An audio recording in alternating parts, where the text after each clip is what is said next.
ବ୍ରହ୍ମପୁତ୍ରରେ ବିଶ୍ୱର ସବୁଠୁ ବଡ଼ ଓ ଛୋଟ ଦ୍ୱୀପ। ଦ୍ୱୀପ କହିଲେ ସମୁଦ୍ର ମଧ୍ୟରେ ଥିବା ଏକ ବଡ଼ ସ୍ଥଳଭାଗକୁ ବୁଝାଏ। ହେଲେ ଆପଣ ଜାଣନ୍ତି କି ଖାଲି ସମୁଦ୍ରରେ ନୁହେଁ, ନଦୀରେ ମଧ୍ୟ ଦ୍ୱୀପ ଥାଏ। ଏପରିକି ବିଶ୍ୱର ସବୁଠାରୁ ବଡ଼ ନଦୀ ଦ୍ୱୀପ ଆମ ଦେଶ ଭାରତରେ ହିଁ ରହିଛି। ଏହି ନଦୀ ଦ୍ୱୀପର ନାମ ହେଉଛି ମାଜୁଲି। ଏହା ଆସାମର ବ୍ରହ୍ମପୁତ୍ର ନଦୀରେ ଅବସ୍ଥିତ। 880 ବର୍ଗ କିଲୋମିଟର ଅଞ୍ଚଳ ପରିବ୍ୟାପ୍ତ ଏହି ନଦୀ ଦ୍ୱୀପ ବା ଟାପୁରେ 1,50,000ରୁ ଅଧିକ ଲୋକ ବସବାସ କରୁଛନ୍ତି। ହେଲେ ନଦୀ ମଧ୍ୟରେ ତ ଏଭଳି ସ୍ଥଳଭାଗ ଦେଖାଯାଏ ନାହିଁ। ତେବେ ଏହା ସୃଷ୍ଟି ହେଲା କେମିତି? ଇତିହାସ କହୁଛି 1750 ମସିହା ବେଳକୁ ଏହି ନଦୀ ଦ୍ୱୀପ ଅସ୍ତିତ୍ୱକୁ ଆସିଥିବା ଜଣାପଡ଼େ।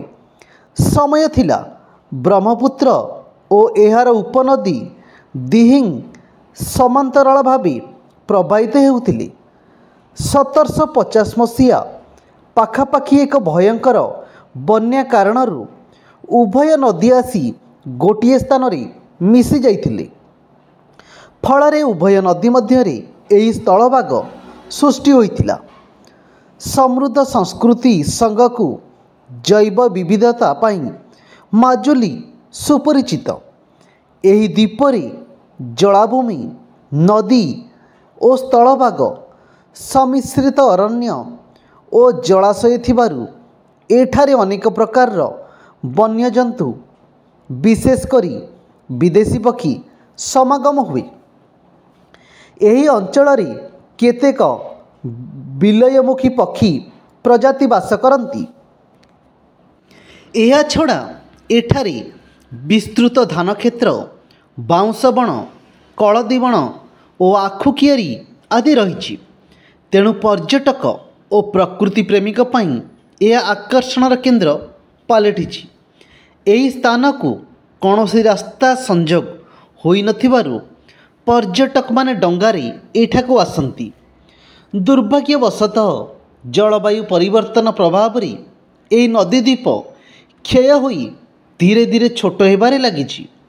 ଯେତେବେଳେ ହିମାଳୟରୁ ବରଫ ତରଳେ ବ୍ରହ୍ମପୁତ୍ର ନଦୀରେ ଆକସ୍ମିକ ବନ୍ୟା ଆସିଯାଏ, ଫଳରେ ଏହି ନଦୀ ଦ୍ୱୀପର ଜମି ଆପେ ଆପେ କ୍ଷୟ ହୋଇଯାଏ। ଏକ ରିପୋର୍ଟ କହୁଛି, ବନ୍ୟା କାରଣରୁ ଏହି ମାଜୁଲି ନୁହେଁ, ନଦୀ ଦ୍ୱୀପର 60% ଜମି ଧୋଇଯାଇଛି। ଖାଲି ମାଜୁଲି ନୁହେଁ, ଆସାମରେ ବିଶ୍ୱର ସବୁଠାରୁ ଛୋଟ ନଦୀ ଦ୍ୱୀପ ଉମାନନ୍ଦା ମଧ୍ୟ ରହିଛି। ଗୌହାଟୀ ଦେଇ ପ୍ରବାହିତ ବ୍ରହ୍ମପୁତ୍ର ନଦୀ ମଧ୍ୟରେ ଅବସ୍ଥିତ ଏହି ଦ୍ୱୀପ ଏକ ସୁନ୍ଦର ସ୍ଥାନ। ଆଧ୍ୟାତ୍ମିକ ମହତ୍ତ୍ୱ, ଶାନ୍ତ ପ୍ରାକୃତିକ ସୌନ୍ଦର୍ଯ୍ୟ ଓ ନିଆରା ପର୍ଯ୍ୟଟନ ସ୍ଥାନ ପାଇଁ ଉମାନନ୍ଦା ସୁପରିଚିତ। ମା ଗୌରୀଙ୍କର ଆଉ ଏକ ନାମ ଉମା ଅନୁସାରେ ଏହି ସ୍ଥାନର ନାମକରଣ କରାଯାଇଛି। ପୁରାଣ କହି ମହାଦେବ ନିଜ ପତ୍ନୀ ଉମାଙ୍କ ଆନନ୍ଦ ବା ଖୁସି ପାଇଁ ଉମାନନ୍ଦା ଟାପୁ ସୃଷ୍ଟି କରିଥିଲେ। ଶିବ ମନ୍ଦିର ଓ ଉମାନନ୍ଦା ମନ୍ଦିର ଦର୍ଶନ କରିବା ଲାଗି ଲୋକେ ତେନ୍ତୁଳି ବୃକ୍ଷରେ ପରିପୂର୍ଣ୍ଣ ଏହି ଦ୍ୱୀପକୁ ଆସନ୍ତି। ଏହା ଥିଲା ବ୍ରହ୍ମପୁତ୍ରରେ ବିଶ୍ୱର ସବୁଠୁ ବଡ଼ ଓ ଛୋଟ ଦ୍ୱୀପ। ଦ୍ୱୀପ କହିଲେ ଆମେ ସମୁଦ୍ର ଭିତରେ ଥିବା ଏକ ବଡ଼ ସ୍ଥଳଭାଗକୁ ବୁଝାଏ। ଦ୍ୱୀପକୁ ଯିବାକୁ, ବୁଲିବାକୁ ସମସ୍ତଙ୍କର ଇଚ୍ଛା ଥାଏ। କାହିଁକି ନା ଏହା ସମୁଦ୍ର ଭିତରେ ଗୋଟିଏ ଟାପୁ ପରି ରହିଥାଏ। ଦ୍ୱୀପ ଭିତରେ ବିଭିନ୍ନ ପ୍ରକାରର ଗଛଲତା ପରିପୂର୍ଣ୍ଣରେ ରହିଥାଏ। ଆଉ ଲକ୍ଷେ 2 ଲକ୍ଷ ଲୋକ କି ଗୋଟେ ଜାଗାରେ ବହୁତ କମ୍ ଲୋକ ବାସ କରନ୍ତି। ଦ୍ୱୀପକୁ ଯିବା ପାଇଁ ପର୍ଯ୍ୟଟକମାନେ ବହୁତ ଆଗ୍ରହୀ ହୋଇଥାନ୍ତି। ଦ୍ୱୀପରେ କିଛି ସମୟ ରହିବେ, ସେଠାରେ ରୋଷେଇବାସ କରିବେ, ଆଉ ସେଠାରେ ବୁଲାବୁଲି କରିବାକୁ ବହୁତ ଇଚ୍ଛା ଥାଏ। କାରଣ ଦ୍ୱୀପ ତ ସମୁଦ୍ର ଭିତରେ ଗୋଟେ ଟାପୁ ପରି ରହିଥାଏ। ଇଏ ଥିଲା ଆମର ବ୍ରହ୍ମପୁତ୍ରରେ ବିଶ୍ୱର ସବୁଠୁ ବଡ଼ ଓ ଛୋଟ ଦ୍ୱୀପ। ଦ୍ୱୀପକୁ ଯିବାକୁ ପର୍ଯ୍ୟଟକମାନଙ୍କ ମଧ୍ୟରେ ବହୁତ ଆନନ୍ଦ ଦେଖା ଦେଇଥାଏ। ସମୁଦ୍ର ଭିତରେ ଥିବା ଗୋଟେ ବଡ଼ ବଡ଼ ସ୍ଥଳଭାଗ, ଯେଉଁଠି ଢିପ ହୋଇକି କିଛି ସ୍ଥଳଭାଗ ଥାଏ, ଆମେ ତାକୁ ଦ୍ୱୀପ କହିବା। ହେଲେ ଖାଲି ସମୁଦ୍ରରେ ନୁହେଁ, ନଦୀରେ ମଧ୍ୟ ଦ୍ୱୀପ ଥାଏ। ଯେଉଁଠି ବଡ଼ ବଡ଼ ନଦୀ ଥାଏ, ସେଠାରେ ବି ଦ୍ୱୀପ ଥାଏ। ଏପରିକି ବିଶ୍ୱର ସବୁଠାରୁ ବଡ଼ ନଦୀ ଦ୍ୱୀପ ଆମ ଦେଶ ଭାରତରେ ହିଁ ରହିଛି। ଏହି ନଦୀ ଦ୍ୱୀପର ନାମ ହେଉଛି ମାଜୁଲି। ସେ ମାଜୁଲି ଦ୍ୱୀପରେ 1,00,000ରୁ 2,00,000 ଲୋକ ବାସ କରନ୍ତି। ପ୍ରତିଦିନ ପର୍ଯ୍ୟଟକଙ୍କର ଭିଡ଼ ଜମେ ଦ୍ୱୀପ ବୁଲିବାକୁ। ସେଇ ସବୁଠାରୁ ବଡ଼ ଦ୍ୱୀପ ହେଉଛି ମାଜୁଲି। ଏହା ଆସାମର ବ୍ରହ୍ମପୁତ୍ର ନଦୀରେ ଅବସ୍ଥିତ। 880 ବର୍ଗ କିଲୋମିଟର ଅଞ୍ଚଳ ପରିବ୍ୟାପ୍ତ ଏହି ନଦୀ ଦ୍ୱୀପ ବା ଟାପୁରେ 1,50,000ରୁ ଅଧିକ ଲୋକ ବାସ କରନ୍ତି। ହେଲେ ନଦୀ ମଧ୍ୟରେ ଏଭଳି ସ୍ଥଳଭାଗ ଦେଖାଯାଏ ନାହିଁ।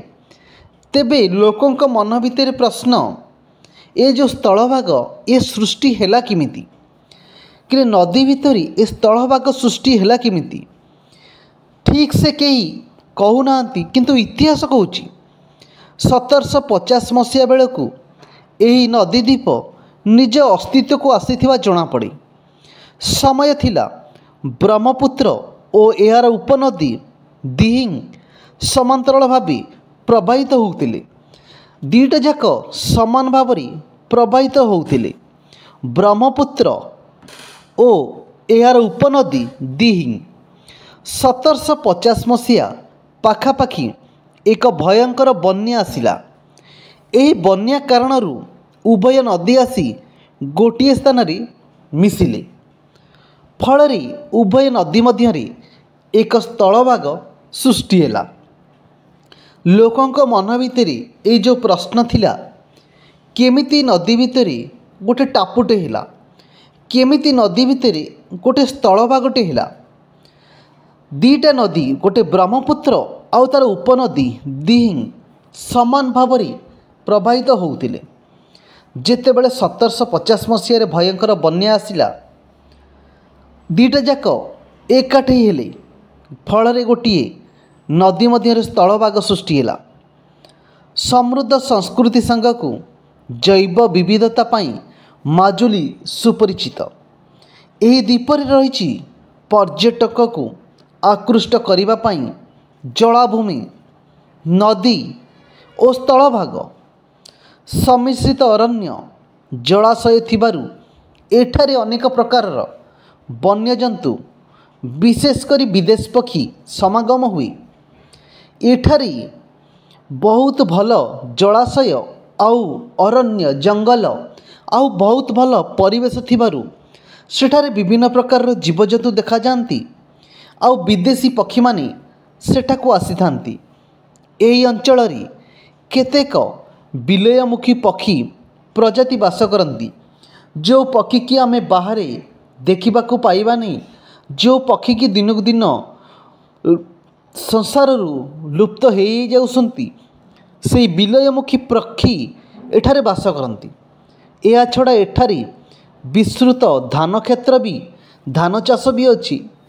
ଏଠାରେ ବାଉଁଶ ବଣ ବି ଅଛି, ଆଉ କଦଳୀ ବଣ ବି ଅଛି, ଆଉ ଆଖୁ କିଆରୀ ବି ଅଛି।